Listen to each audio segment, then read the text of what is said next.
semuanya, perkenalkan nama saya Nehemia Dia Kristalia Syanturi dari Prodi Sastra Indonesia kelas B Stambuk 2023 Fakultas Bahasa dan Seni Universitas Negeri Medan. Pada video kali ini saya akan membahas suatu topik mengenai perubahan iklim yang sangat ekstrim di Kota Medan.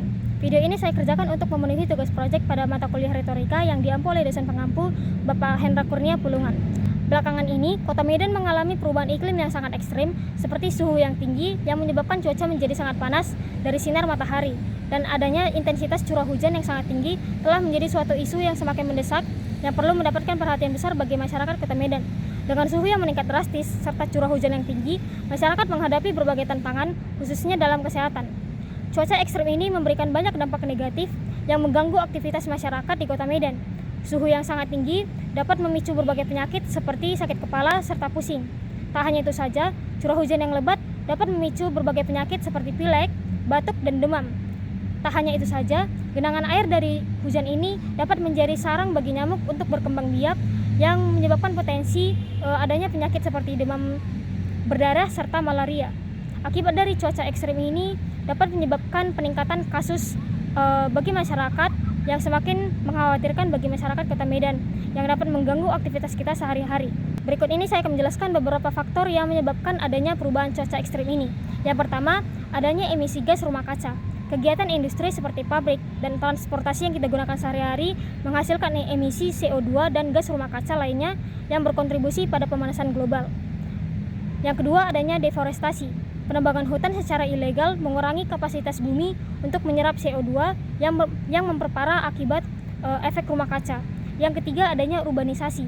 Pembangunan kota yang cepat tanpa perencanaan yang baik menyebabkan hilangnya ruang terbuka hijau dan meningkatkan suhu lokal. Yang keempat, adanya penggunaan energi fosil. Manusia ketergantungan pada penggunaan bahan bakar fosil yang digunakan untuk energi menyebabkan peningkatan polusi dan berkontribusi pada perubahan iklim. Jika melihat dari dampak yang ada ini cukup serius bagi masyarakat Medan perlu meningkatkan kesadaran tentang perubahan iklim serta implikasinya.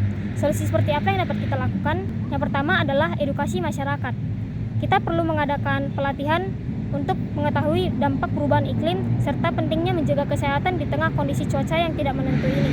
Yang kedua, kita dapat mengupayakan untuk penanaman pohon di sekitar kita, melaksanakan program penghijauan untuk menurunkan suhu dan meningkatkan kualitas udara. Yang ketiga adalah perbaikan infrastruktur, mendorong pemerintah daerah untuk memperbaiki sistem drainase dan pengelolaan air guna mengurangi genangan air. Yang keempat adalah ruangan terbuka hijau. Kita dapat mengusulkan penciptaan lebih banyak ruang terbuka hijau yang dapat berfungsi sebagai paru-paru kota dan tempat rekreasi bagi warga. Yang kelima adalah kita perlu menjaga kesehatan kita pribadi. Masyarakat perlu menjaga kebugaran seperti aktivitas fisik. Kita perlu berolahraga secara teratur untuk meningkatkan daya tahan tubuh, kemudian mengkonsumsi makanan yang bergizi agar nutrisi yang kita butuhkan seimbang. Yang ketiga, memastikan tubuh untuk tidak terhidrasi terutama saat cuaca panas. Dan yang terakhir adalah istirahat yang cukup, memprioritaskan tidur yang berkualitas untuk mendukung pemulihan tubuh.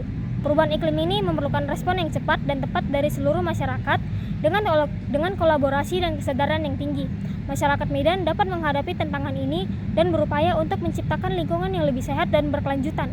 Langkah-langkah ini meskipun kecil dapat berdampak signifikan bagi masa depan. Merawat lingkungan dan kesehatan adalah tanggung jawab kita bersama untuk generasi mendatang. Cukup sekian pembahasan dari saya. Mohon maaf apabila ada kata dan sikap yang kurang berkenan. Saya Nehemia mengucapkan terima kasih dan sampai jumpa.